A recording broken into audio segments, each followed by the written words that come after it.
Monero is best known for hiding the sender, receiver, and amount for every transaction that you make on the network, no matter what wallet you use, no matter what exchange you use, no matter what mining pool you use. Hi, and welcome to the Financial Fox, Investing and Innovation Ideas with a Twist. I'm your host, Steffy B, and in this episode, I will be joined by Justin Enhrenhofer, a cryptocurrency compliance expert and a member of the Monero developer community. It has been a while I wanted to do an episode discussing Monero, which is the privacy-focused cryptocurrency par excellence that allows anonymous and untraceable transactions. So here we are. But before we go into the episode, I want to talk to you about my new crypto web domain name, financialfox.crypto. I got it from Unstoppable Domains, which is creating a new generation of web domains, which are actually domain names on a blockchain that you buy once and then you don't have to worry about renewable fees anymore. And they are decentralized, so no one can take them down or hack your data because they're only yours. Also, because they are effectively domain NFTs, you can trade them and make money once the decentralized web will be taking over the internet. The cool thing is that they make crypto payment really easy because you just add your wallet address to the domain name and you forget about it. So when you need to get paid, what you do, you just give your crypto web domain, which will just get your funds directly into your wallet because it's just linked to the domain name. And the latest news is that Cake Wallet, the first open source Monero wallet, has just integrated with Unstoppable Domains, which is also great news considering the interview that we are going to be doing today. So if you're interested, you can go to Unstoppable Domains using the link in the description, which will also help to support our channel. And if you want to do more and help us because you like the work we are doing and the content that we are creating, then you can make a donation in Ethereum, Bitcoin, or USDC to financialfox.crypto, and that will be super appreciated. So let's get into the episode. Hi, Justin. It's great to have you on the show. Thanks, Stefania. I appreciate you letting me on. Well, listen, it was quite a long time that I wanted to do an episode talking about Monero because, it's one of kind of the oldest crypto. And I think it's also quite one of the most misunderstood. So it would be good just to kind of shed some light on the project, discussing some kind of the key element, features, and also see where the project is going and is developing in the future. Sure, sounds good. So Monero launched in 2014. When it launched, every transaction hid the addresses on the blockchain. So there's no way to look up the sending address you send someone and have it show up. It also had some other mechanisms hiding Monero's privacy, but in its very first edition, Monero was pretty limited in terms of its main privacy guarantees. But back in 2014, it was still a very significant privacy option for people. Fast forward to today, and Monero is a really comprehensive privacy coin, so to speak. Monero has a lot of features that people expect to have when sending transactions. Monero is best known for hiding the sender, receiver, and amount for every transaction that you make on the network, no matter what wallet you use, no matter what exchange you use, no matter what mining pool you use. Every transaction that appears on chain will always hide this information. There's no way to opt out of it. You can share information out of band so that people can look at the obfuscated blockchain and figure out what it means. But on the blockchain itself, what is shown to the public is all obfuscated. So that has resulted in Monero being by far the largest project in terms of privacy adoption in the cryptocurrency space. And that includes different projects like Bitcoin mixers, Ethereum mixers, other so-called privacy coins. Monero really is the standard that all of their projects are compared to, just because it is what people trust and it has more private transactions than all of these other things combined. So that's what Monero is most known for, is providing privacy for all transactions. But one huge benefit that comes of this is that Monero is fungible. So each Monero that you receive is not something you necessarily need to be looking up like the previous history for, because you know that you can specifically spend these funds. The transaction you're involved in is completely legitimate, and you don't need to worry about what the other counterparty is doing. It's just like cash. You receive a $20 bill for something that's a totally legal payment, and you can use that $20 bill somewhere else without worrying about checking the serial number on the dollar bill, for example, to see the full record of history.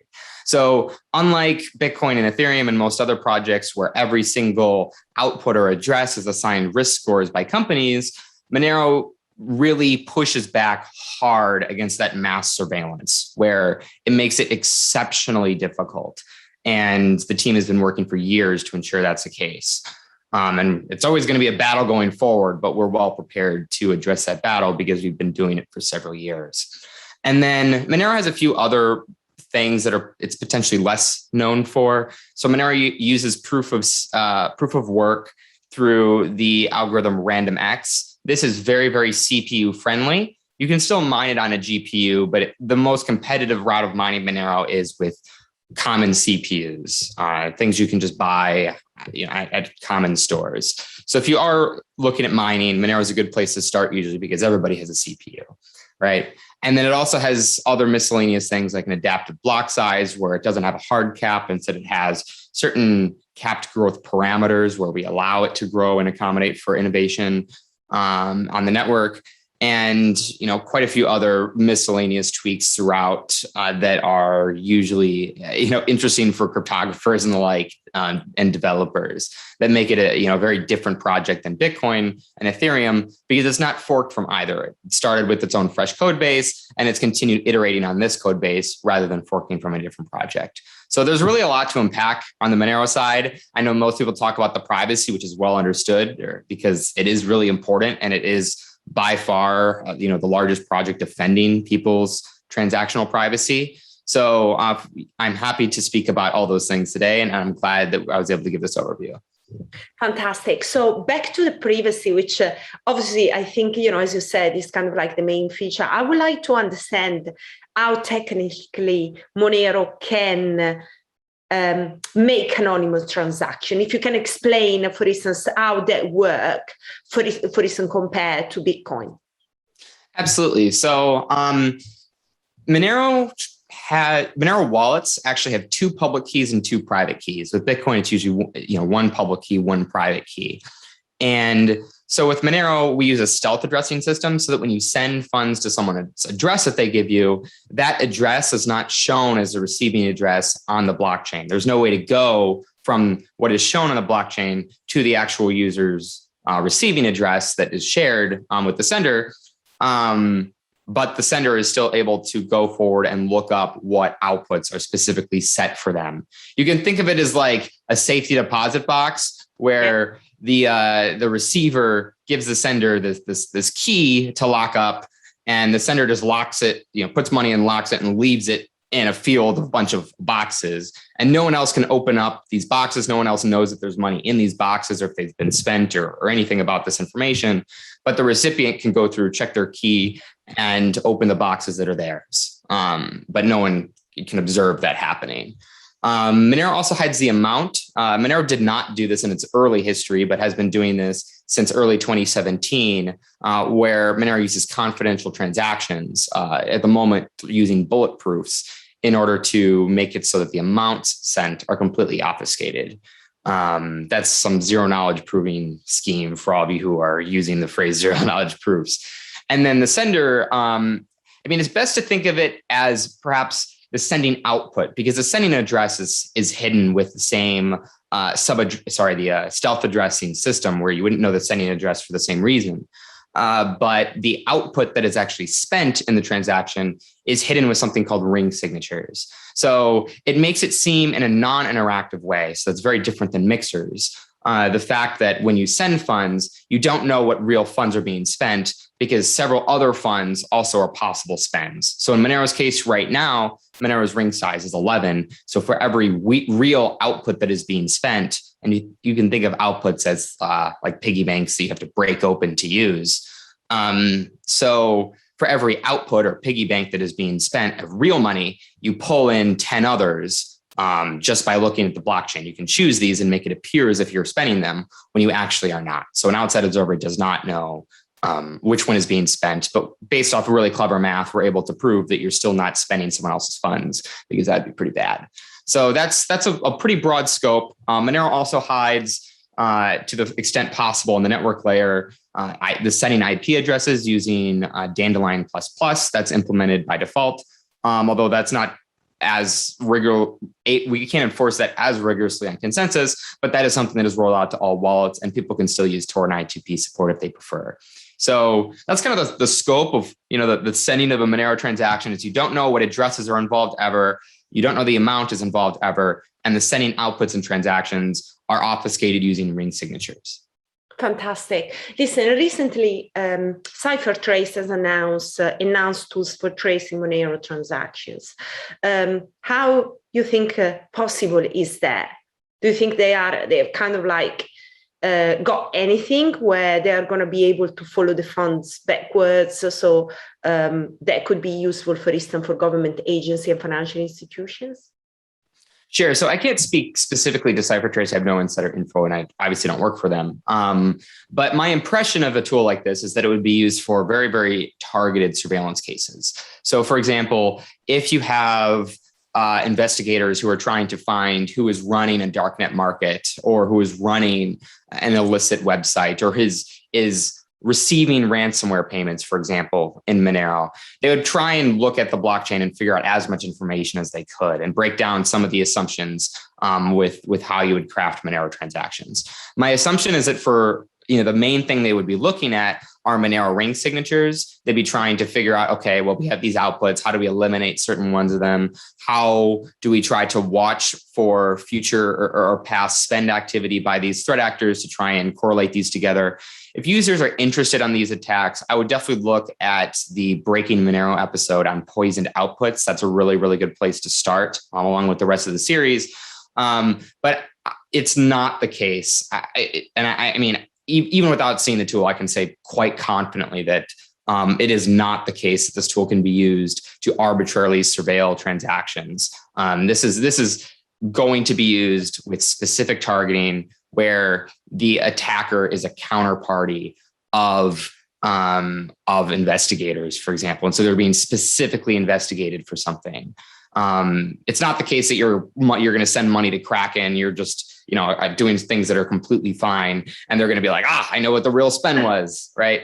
It simply is not the case. And the level of privacy protections with Monero are still completely different. And you can look at Dave Jevons's report that, tracing Monero will never be as deterministic as tracing Bitcoin in its current form. Exactly. So it does not surprise me that these tools exist for Monero. Monero, its entire existence came out of being because we knew that these tools existed for Bitcoin, and we wanted to have better protections against them, right? We're not dismissing that someone can make a tool. We want to make sure that the protocol is resilient to protect people's desired instances of privacy, and to make that default a very, very strong default that protects against all forms of mass surveillance that you can really throw at it.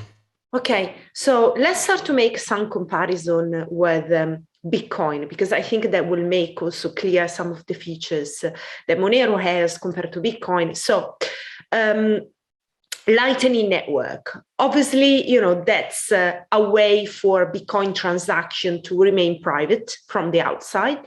Would you like maybe to explain how the Lightning Network privacy works compared to the Monero privacy? That's actually a surprisingly tough question. The reason it's tough is because the privacy assumptions on Lightning Network are relatively poorly understood. I use relatively maybe broadly there, but Lightning Network is predominantly a scaling solution, similar to how Mimblewimble is predominantly a scaling solution. And there are some privacy benefits that can come of it. In Lightning Network's case, you aren't making an on-chain Bitcoin transaction, for example. Of course, you need to make on-chain transactions to go in and out. So there's potential leakage of information there that can be quite significant. So frankly, it's actually really, really difficult to say. So when you're using the Lightning Network, the biggest thing as far as I'm aware, is that you need to be worried about the way that your transaction is being relayed and who your counterparties are in that situation, and who you're communicating through in that situation. So the biggest thing I'd like to give people as to take away is that I would not just assume that Lightning Network has the privacy protections that you are hoping that they will, especially based off how you're using it, depending on how you're interacting with it on the Bitcoin blockchain itself too. So I'm not an expert in Lightning Network privacy specifically, but I am personally concerned that people are overstating the level of privacy that is involved in that network. So, yeah. Yeah, I kind of agree. I agree with you on the fact that the Lightning Network is still kind of like underexplored. And then obviously with Stripe and, El Salvador, everything was like came out, oh, how great is the Lightning Network? But I do agree it's not fully understood 100%. So perhaps this is kind of like a tough question. So let's move a bit talking about scalability, because one argument is that Monero is not scalable as Bitcoin because the block signature in Bitcoin is much shorter than Monero. So the amount of transaction then can be handled by Bitcoin is actually superior to the amount of transaction that can be managed on a Monero blockchain. So that would basically mean if the same transaction that now are happening on Bitcoin would be handled in Monero, that basically the network is going to get stuck. Yeah, so Monero definitely takes more aggressive scaling assumptions than Bitcoin. So Bitcoin really has committed or continues to commit to be as lightweight as possible. And they've done that through different software updates, like SegWit, in order to make transactions more efficient.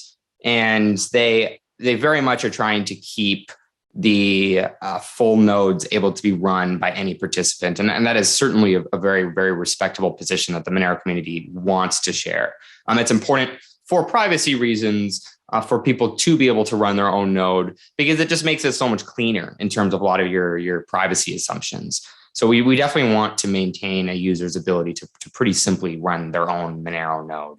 That being said, most members of the Monero community do not feel that it is necessary to accommodate for every single type of low power hardware in running these nodes.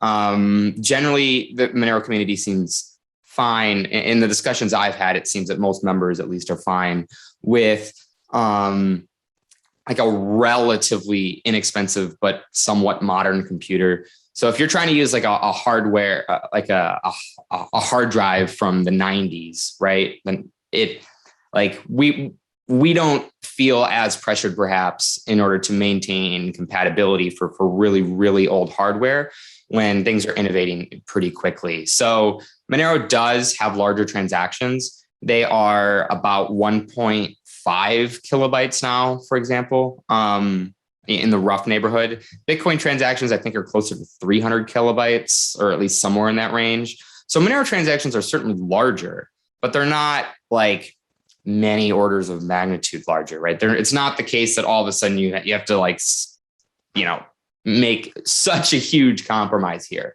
So it is larger though. But we've also seen a lot of innovation in storage sizes and network capacity since 2008, for example. And so we're in the community, we're comfortable making some more aggressive scaling assumptions if that means that we can have other benefits. For example, we're able to, through the nature of larger transactions, make fungible digital money. And we think that generally is a good trade-off that people are willing to pay for, and that is worth some inefficiencies. Privacy in general typically comes with severe inefficiencies. It's harder to send an encrypted message than a plain text message, for example. But generally, we feel that the effort in doing so is worth the trade-off. So it certainly is a trade-off, and there will be some people that say the scalability trade-off is not worth it. But I think that typically depends on how much you preference or how much emphasis you put on privacy. If you look at the amount of transaction space it would take to create mixing transactions on Bitcoin as, following common best practice guides, for instance, it's more efficient to make a Monero transaction than it is to go through making several transactions on the Bitcoin network that would try to meet this profile. So it actually is efficient if you take the privacy in your assumption and weight that appropriately, but obviously not everybody does this. Yeah, you also mentioned innovation and some kind of work that is done in the community. Is there anything about scaling solution for Monero that you can talk? Absolutely. So you have to remember when Monero first started hiding the transaction amounts, which we felt was entirely necessary to do for privacy reasons. We thought this was certainly a requirement. Monero transactions exploded. They went to being about 13 kilobytes when we first started hiding the transaction amount, which is obviously huge. Those are enormous transactions, but you needed to hide that information if you wanted anything close to a private transaction, or else you would have been leaking a lot of metadata. So we kind of had to do it. And Monero was a much smaller network then. We haven't lost any privacy since, but we've reduced the size of the transaction through things like bulletproofs and soon to be bulletproofs plus that reduced that to about 1.5 kilobytes. So we went from 13 to 1.5 with no privacy downsides, just efficiency improvements. We also have improved the way Monero does its ring signatures. In the past, we use ML SAGs. Now we use something called CL SAGs. These are more efficient and do the exact same thing as before. And it's important too, to not just think about transaction weight in terms of the size of the transaction, but also the verification time of the transaction. We're actually pretty confident overall in the transaction size involved with Monero and how those can scale. We are more concerned actually with the verification time, which is a lot more difficult to explain to someone, right? So those are things that we're definitely, more actually concerned about on the Monero scalability side than the actual transaction size at this point. Going forward, you have other optimizations that allow Monero to substantially increase its ring size with very, very low cost, both in verification time and in transaction size. You can look at different improvements like Triptych or Lalanta Spark or Seraphis as examples for how the Monero Research Lab and others have been looking at ways to better scale Monero transactions. This is actually a really, really fast evolving area of cryptography where, like I was mentioning, Monero hid the amount with confidential transactions in 2017, and then boom, a year later, 90% reduction in size, right? It is very, very fast evolving. And so it's interesting to see. And so Monero will always try to capture whatever best improvement is there. And there are a lot of very smart people looking at how to incorporate and research those improvements. And that's just on the network itself. I mean, it's really common on the Ethereum ecosystem, for example, to have certain wrapped assets. We're starting to see that in Monero now, where people will take Monero, wrap it, and use it as a token on some other network. And so I actually think that the DeFi explosion over the last few years, predominantly focused on Ethereum, has shown to me that scalability it is important to be able to scale on the network itself, but there's so many more escape valves, so to speak, than we anticipated for people to be able to move to other networks and to communicate with other networks that I think were underappreciated before. So I don't see it so much as you need to scale on chain completely, or you need to scale on chain or using this specific definition of a second layer network. I think it's much more flexible than that actually in practice.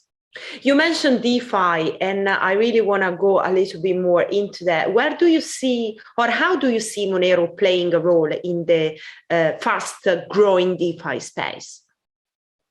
So largely Monero has been kind of on the wayside with a lot of these things, and that's only recently changed. So Monero is more difficult to plug into, right? It's not based on Ethereum or Bitcoin. You don't really have many good trusted parties that are issuing wrapped Monero tokens on Ethereum, and certainly they're not widely used. So Monero's kind of been on the side, right, for a lot of these things. But that is changing. Now that Monero atomic swaps are available, anybody can trustlessly swap their Bitcoin for Monero using these swaps. And also you have Secret Network, I believe tomorrow, as of the time I'm recording this video, launching Monero mainnet. They call them swaps, I believe, but it's really a wrapped Monero token on the Secret Network, for example. And you have Thorchain doing something similar, where again, it's not an atomic swap, but they are using an integration with their own blockchain in order to offer, DeFi exchanges, and in the future they hope to offer more complex products too. So I think Monero has really started to get actually plugged into these, and it's good to see. And the reason why I think it's important for Monero to be included, and why I think there's a lot of value to people when Monero is included, is because Monero is really the only private fungible asset that people bring to the table here, right? If you are using a no KYC exchange and you deposit funds in the form of a transparent asset, right? Everyone knows that, that this address deposited funds here, and they know they made this trade, and they know if they took out funds to this other transparent address, and they can really trace both sides.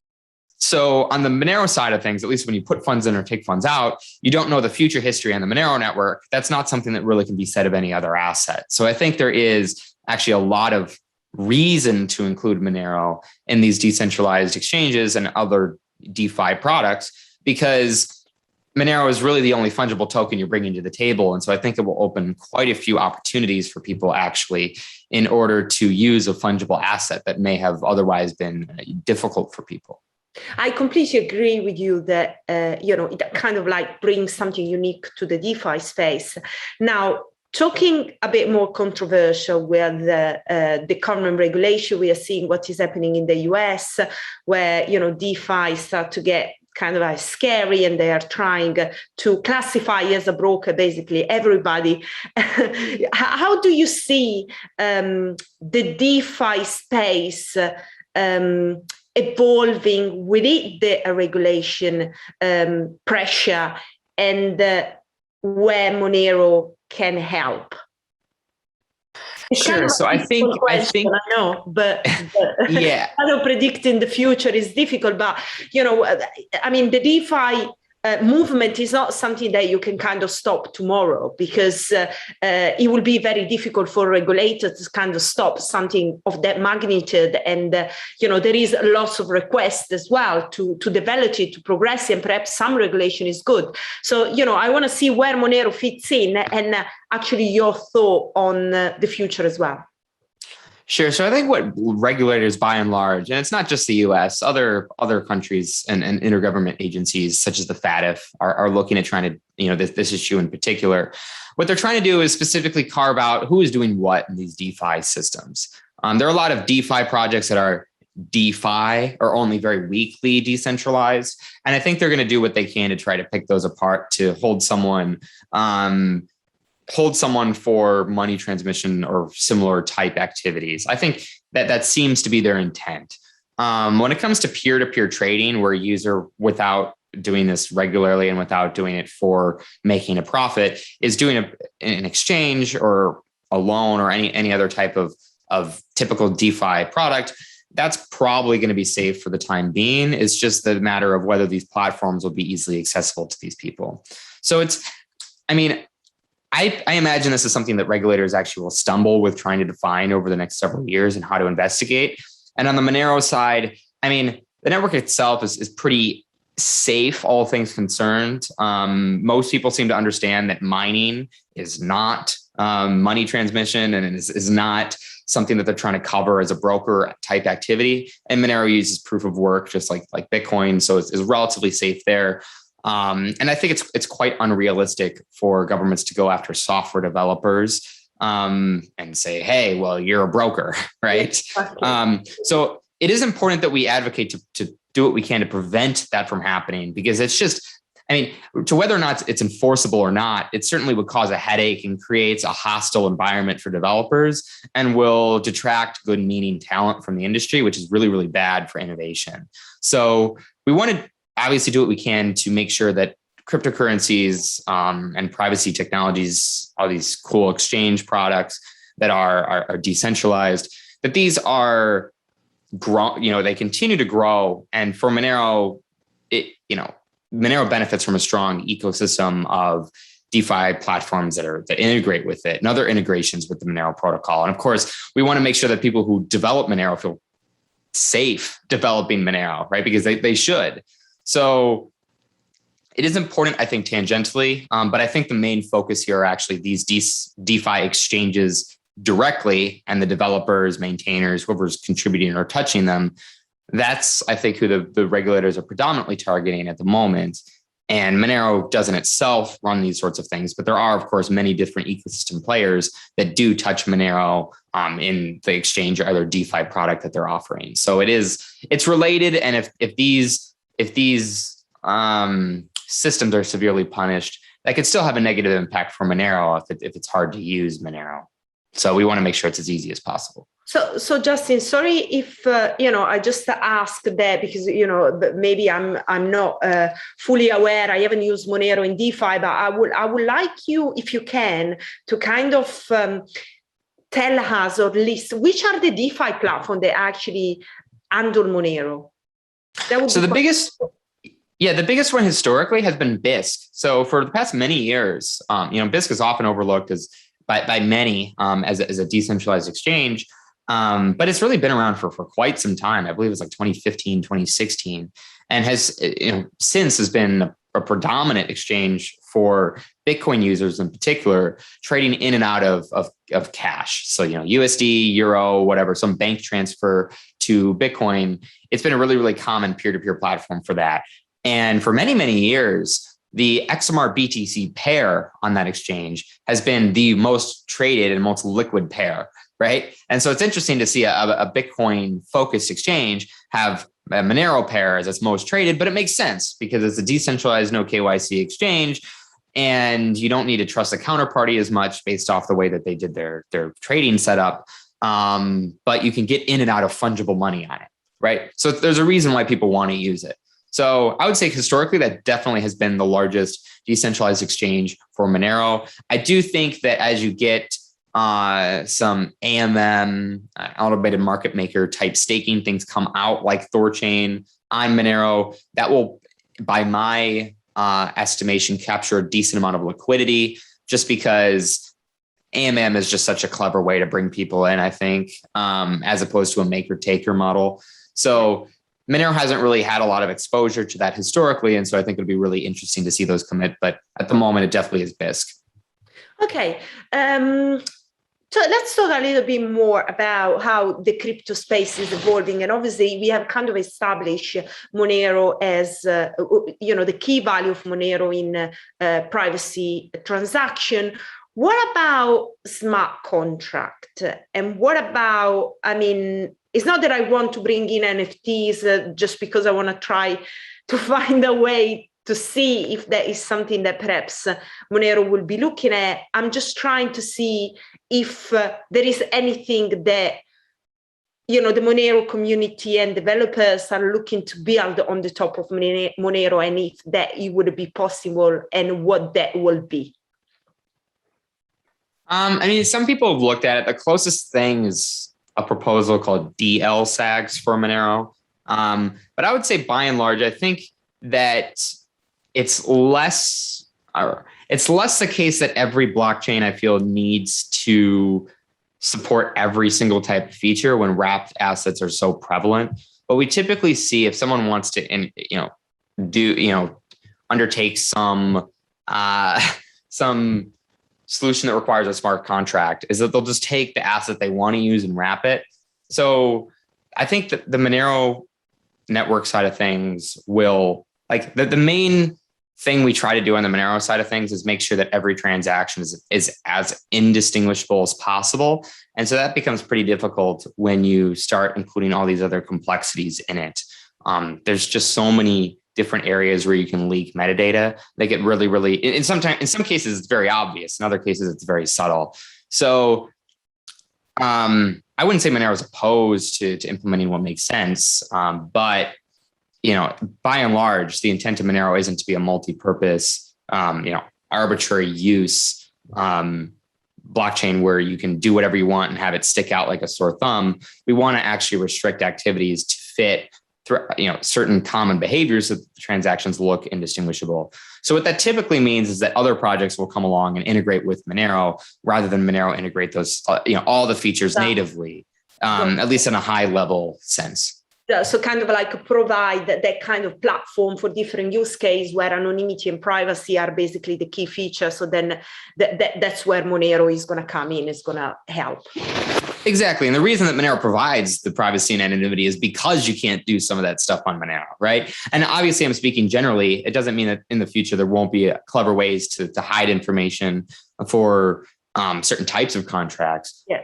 But by and large, if a contract would reveal a lot of information about a transaction or would make a transaction stick out, that's something we certainly do not want widely implemented on the Monero network, because it would make it so that Monero transactions are very distinguishable, which kind of ruins the whole point. Exactly. So there are a lot of people talking about privacy coin being, the coolest things, now and in the future. There are a lot of concern about privacy and data, and all these kind of things. Think, data and privacy is a big topic, moving from Web 2 to Web 3. What are your thoughts on the future adoption of privacy coins? Oh, goodness. I mean, I think you can't just go against people who care about privacy specifically, because sadly, even though there are people that care about privacy, and Apple's historical marketing campaigns support that, right? They're not going to be marketing Monero, Apple is the private phone in their older marketing materials if people didn't care at all. But by and large, you need to make sure that everyone is using the best practice of the privacy tool, including those who don't even care, right? It needs to be a convenient option, and it needs to protect people even if they don't even know what privacy is, right?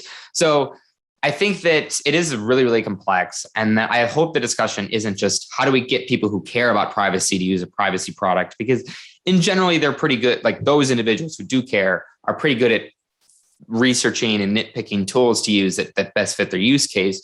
We need to get these tools in the hands of people who don't know any better.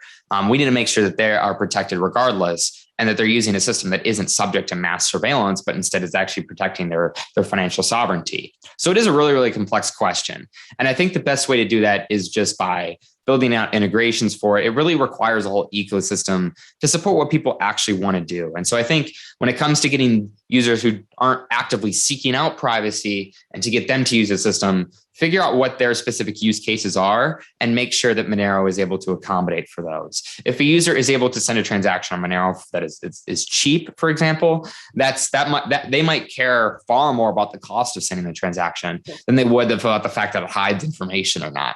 But they're able to still send a Monero transaction for the same cost as, let's say, I don't know, a Dogecoin transaction or any other transaction. But it comes with all the privacy benefits involved with it. They're not even going to notice until they're not even going to notice that they're better off, but they are, and we're providing the privacy protections to them.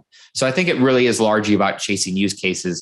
Privacy is obviously one important use case. Fungibility is another use case, but most people don't realize these. So you need to chase other use cases actually in order to make sure that they are covered under the privacy umbrella, at least in my opinion.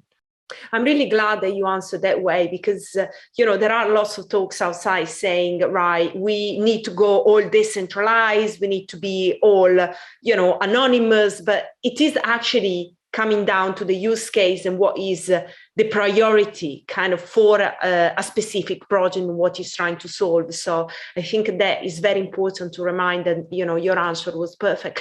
So couple of other questions. I want to talk a little bit about the Monero community, and then perhaps what the community is working on and what we are going to see over the next few years. Sure. So the important thing to remember about the Monero community is that it's not like a company, it's not a foundation, it's not any of those things. It is a group of people. And so a group of people are going to be quite diverse. They're all going to think different things are worth pursuing. They're all going to have different political opinions. They're all going to approach Monero differently and use Monero for their own reasons that are completely different. So the Monero community is largely divided into different work groups that do different things. Anybody can create a work group, or you could join any other work group. So if you don't like what you see, you can always make your own and run with it. There's no one that can stop you, right? It's very, very decentralized in that sense. So you have work groups such as the development work group that are interested specifically on improvements to the Monero protocol and getting those in the code and pushing out and do those sort of releases. You have the Monero Research Lab that focuses on how to specifically improve like the cryptography or investigate certain transactions to confirm indistinguishability, all sorts of privacy and security improvements or scalability improvements. Will often come out of there. And then you have other generally community focused ones or community building ones. One of them is called the Monero Community Work Group. You also have others like Monero Space, Monero Outreach, Monero Malware Response Work Groups. Like you have all sorts of things where people have different ways they want to contribute to the Monero community. And they often do so through a work group that they either start or join. So that's kind of how the community is broken into, and they each have their own different projects that they're working on. I already mentioned a few that the Monero Research Lab is focusing on for large improvements on the Monero side of things. But even so, the Monero development team is planning for what will likely be a November network upgrade where everyone will go through some enhanced privacy and scalability improvements. For example, Bulletproofs Plus being one of them, which again, I hope will be rolled out this November. So that's the immediate short term, but there are so many other various community projects that people can work on at any time. And so I encourage people to, jump in and see what people are doing. And I encourage everyone on this call to pick a really, really small initial Monero project to work on, something that'll only take like a day or so to do, something really brief, just to get it out there so they have something on paper where they've started contributing and they can run with it. But the community is super open to new contributors, and it really is powered by people just showing up and working on these things, because it's not like there's a company or foundation that can dictate work. Exactly. Okay, fantastic. So where should people or anybody interested in Monero go? Is that Discord the best place? Is Twitter where they can find people to talk to? Sure, that's a good question. So I would say getmonero.org is the main place. That's just the official project. The website project, website for the project. But the Monero Reddit is pretty popular. It's simply r/Monero. And I encourage everyone to join the IRC or Matrix servers. I prefer Matrix at this point. So if you look up the Monero Matrix, you can figure out how to join. We really use that instead of using Discord. Matrix is really more like a Monero-friendly way of sending messages that is more decentralized and is more private. So a lot of people in the community will prefer using that. So I encourage people to start there. You can, of course, still follow the Monero Twitter. We've been doing more Twitter spaces from there just to have fun, lively conversations. And then, of course, I encourage everyone to watch the Monero Talk and Monerotopia episodes and the Monero Meet episodes that we do periodically. So yeah, that's a good place to start. Okay, Justin, listen, it was great to have you on the show, and thank you so much for coming on. Thank you so much, Stefania. I appreciate you having me on, and I love talking about Monero and privacy. So hopefully this is a really fun episode for your listeners. That was a great chat with Justin. I think he break down the key feature of Monero, where the project is going, the core mission of the project, which is also very important. And I kind of like his stress on the use case as the key element to justify the trade-off that has to be done within a project and within the development of the project and the tools they are going to be using, and which kind of blockchain they should be used among others. I think that's very important, because it's not that you need for everything you need to be decentralized, you need to be always full privacy. It doesn't really matter. The key thing is that what's the best way, what's the best choice for the use case and for the problem that you're trying to solve, as well as for the user they are using it. So I think these are the key things that everybody building a project and also everybody investing in a project should look at, because that will be the key for the success of the project. So I hope you enjoy. And if you're not following our YouTube channel yet, just click the subscribe button. And also we have a podcast, so you can follow our content on audio if that is better for you, and make sure that you follow us on social media to stay up to date with our news and next interviews. I will see you next time.